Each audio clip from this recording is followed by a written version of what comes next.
Hello बच्चों, let's read this question. So this question says, give at least three merits of reflecting telescope. हमें क्या बताना है यहाँ पर? रिफ्लेक्टिंग टेलीस्कोप के तीन हमें मेरिट्स बतानी. ओके, मेरिट्स मतलब उसके एडवांटेजेस बताने. ओके, देखिए बच्चों, इस क्वेश्चन का की कॉन्सेप्ट हम क्या लिख सकते हैं? The key concept of this question is reflecting telescope. क्या लिख सकते हैं?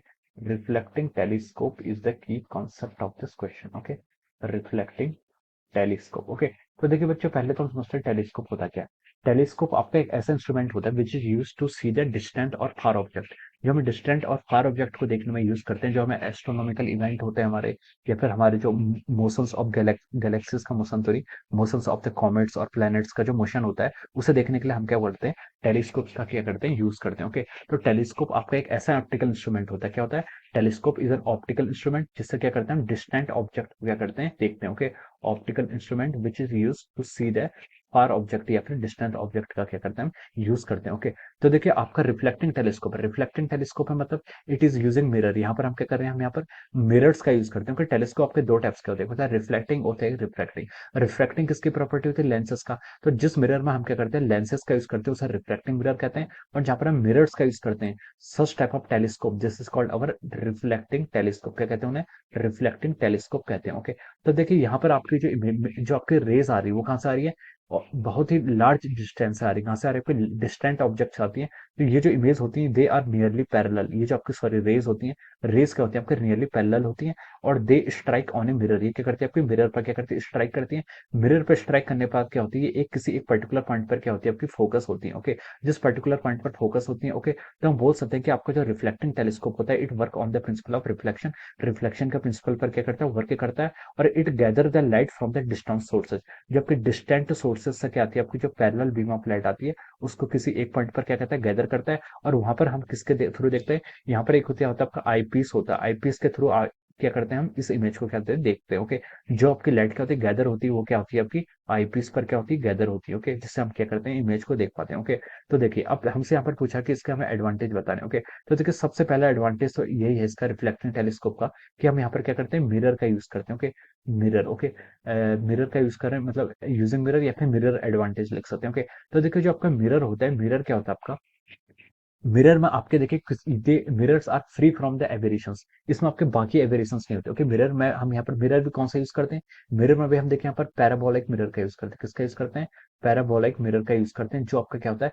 Free from the spherical aberration. Spherical aberration से क्या रहता है? फ्री रहता है. अगर हम लेंसेज का यूज करते हैं, लेंसेज में क्या होता है? आपके क्रोमेटिक एबेरेशन होते हैं. ओके, लेंसेज आपके किस प्रिंसिपल वर्क करते हैं? लेंसेज में आपका रिफ्रैक्शन होता है. रिफ्रैक्शन होगा. रिफ्रैक्शन किसकी प्रॉपर्टी होती है? Refraction is a property of the refractive index. और अगर रिफ्रैक्टिव इंडेक्स की प्रॉपर्टी है, तो हम बोल सकते हैं कि देयर में अराइज अवर क्रोमेटिक एबेरेशन. क्या हो सकता है आपका? क्रोमेटिक एबेरेशन मतलब वेवलेंथ अलग अलग लाइट की क्या होती है? लाइट के 7 कंपोनेंट होते हैं, अलग अलग वेवलेंथ होती है. तो वहां पर क्या आता है? आपका क्रोमेटिक एबेरेशन आता है. क्या आता है? आपका क्रोमेटिक एबेरेशन. ओके, और यहाँ पर जो आपका मिरर एडवांटेज, मिरर का एडवांटेज क्या है? यहाँ पर हम पैराबोलिक मिरर का यूज करते हैं, जिससे आपका स्पेरिकल एबेरेशन तो कैंसिल हो जाता है, और साथ में आपका क्रोमेटिक एबेरेशन भी नहीं होता है. क्योंकि यहाँ पर क्या करता है? आपका रिफ्लेक्शन, रिफ्लेक्शन में आपकी वेवलेंथ की डिपेंडेंसी नहीं होती है, और रिफ्रैक्शन पर होती है. Okay, so this is the first advantage. Okay, second advantage क्या आप ले सकते हैं? सेकंड एडवांटेज होगा आपका साइज का एडवांटेज. क्या? Size advantage. ओके, देखिए आपका जो मिरर होता है, मिरर क्या होता है? रिफ्लेक्शन के लिए होता है. इसकी हमें सिर्फ एक ही फेस की जरूरत होती है, जो आपकी रिफ्लेक्टिंग साइड होती है. ओके, एक साइड क्या होती है मिरर की? आपकी पॉलिश्ड साइड होती है. ओके, दूसरी साइड क्या होती है? आपकी रिफ्लेक्टिंग साइड होती है. जिस साइड पर आपका रिफ्लेक्शन या फिर रिफ्लेक्शन का फिनोमिना होता है, उसे क्या बोलते हैं? हम रिफ्लेक्टिंग साइड बोलते हैं. क्या बोलते हैं? Reflecting side. ओके, तो देखिए हम यहाँ पर देखिए जब टेलीस्कोप का यूज बनाते हैं, तो हमें सिर्फ रिफ्लेक्टिंग साइड की जरूरत होती है, ना कि पॉलिश्ड साइड की. ओके, तो हम इसको किसी भी तरीके से क्या कर सकते हैं? हम एनक्लाइन कर सकते हैं, और हम इसको कितना भी बिगर से बिगर बना सकते हैं. क्या बना सकते हैं? बिगर से बिगर बना सकते हैं, क्योंकि हमें यहाँ पर देखिए जो हमारा यहाँ पर क्या होता है? मिरर होता है. मिरर के केस में हमें पॉलिश्ड साइड से कोई मतलब नहीं होता, हमें सिर्फ रिफ्लेक्टिंग साइड से होता है. ओके, तो हम बोल सकते हैं कि यहाँ पर हम क्या कर सकते हैं? जो इसका कंस्ट्रक्शन होता है किसका? आपका रिफ्लेक्टिंग टेलीस्कोप का, वो क्या हो जाता है? आपका इजी होता है. ओके, और हम इसे कितना भी बिगर साइज का क्या बना सकते हैं. ओके, और हम बोल सकते हैं it will be easy to construct. ये क्या हो जाता है? आपका इजी टू आपका कंस्ट्रक्ट होगा. ओके, तो this is the one of the, ये आपका दूसरा एडवांटेज हो गया. तीसरा एडवांटेज हम क्या बोल सकते हैं आपका, थर्ड एडवांटेज हम कॉस्ट एडवांटेज बोल सकते हैं। क्या बोल सकते हैं आपका, cost advantage.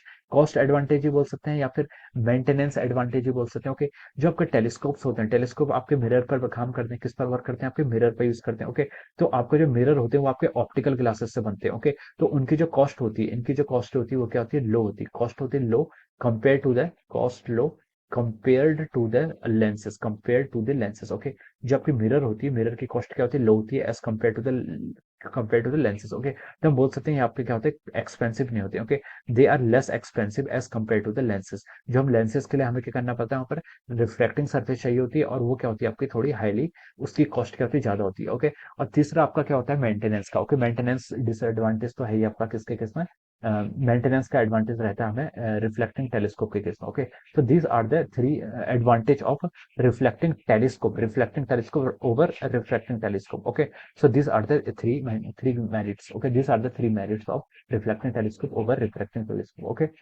so I hope you all understood this concept. All the best and thank you.